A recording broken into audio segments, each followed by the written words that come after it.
The air thickened with an unusual tension as Death, relentless in their pursuit, continued to flirt with Carrie. This was no ordinary courtship, no simple game of hearts. This was a cosmic dance, a relentless chase, a peculiar tango between life and its cessation. Death, a presence as old as time itself, had taken an uncanny interest in her. Their advances were strange and surreal. From the chill that ran down her spine in the quiet of the night, to the eerie calm that enveloped her during the most tumultuous moments, their presence was constantly felt. Despite the unease, Carrie found herself amused by the absurdity of it all. She tried to deflect their advances with humor, with playful jests that she thought would be lost on such a somber entity. But Death, it seemed, had a sense of humor. And so, exasperated and a bit peeved, she jokingly said, "If I was the last woman on Earth, I might give you a chance." To my astonishment, Death took her words to heart, interpreting them as a cosmic decree. Jest, a simple quip, had been taken as a solemn vow. The world began to tremble. A surge of natural disasters swept across continents, as if the very fabric of existence had been torn asunder. Accidents, once considered tragic but commonplace, skyrocketed in frequency and severity. Illnesses, both known and unknown, began to claim lives with an alarming intensity that was caught in a tempest of chaos, and at the eye of the storm was her jest. A joke, a mere flight of fancy, had turned the world into a spinning top, precariously balanced on the brink of disaster. She watched, horrified, as the world around her crumbled. Every death, every catastrophe seemed to echo her words back at her, a haunting reminder of her folly. She couldn't fathom that her jest had triggered such a dire response. The gravity of the situation hit home when she received the devastating news of her mother's sudden passing. A chill ran down her spine, a shiver of sorrow and disbelief. Her heart, once filled with light-hearted jests, was now consumed by a crushing wave of grief. The world she knew was crumbling, the light dimming, and in the midst of it all, she was drowning in a sea of regret.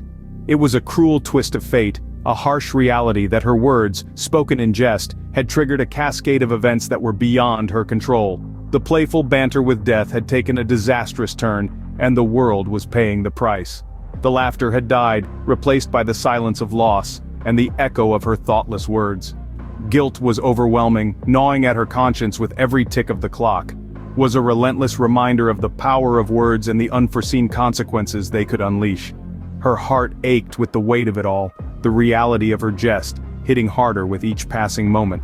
She was trapped in a whirlwind of emotions, a maelstrom of guilt and sorrow. The world was falling apart and the blame rested heavily on her shoulders. The realization was a bitter pill to swallow, a stark reminder of the price she had to pay for her careless words. And sorrow intertwined as she faced the consequences of a cosmic jest gone horribly wrong. As the world plunged into darkness, she sought to rectify the situation.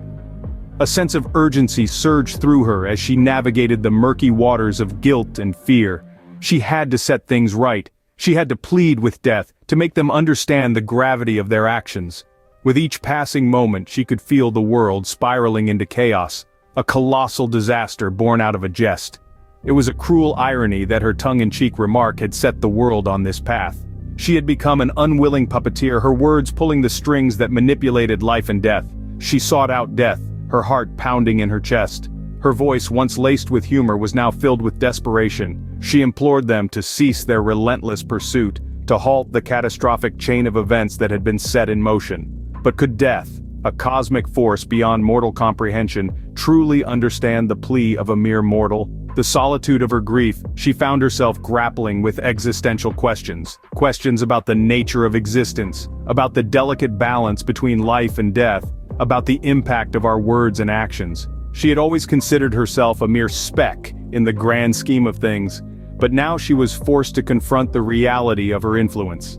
In the quiet moments of grief, she questioned the nature of existence and the unintended consequences of a seemingly harmless joke. In the end, she discovered the true cost of playing with forces beyond mortal comprehension. The cosmic jest that she had so casually tossed into the ether had spiraled into a cataclysm of unimaginable proportions. Her words, once weightless in their jest, had become the heavy chains of a grim reality. A reality that turned life into a fragile dance with death. Was forced to confront the harsh truth that her flippant remark had not just altered her life, but the very fabric of existence itself. She had set a wheel in motion, a wheel that brought with it a wave of death and despair. The realization was a bitter pill to swallow. Her words, once a source of comfort and laughter, had become weapons of mass destruction. She learned in the hardest way possible that the universe listens and responds in kind. The echoes of her words had shaped a grim reality, one where the pursuit of cosmic affection had turned life into a fragile tapestry, easily torn by the whims of fate.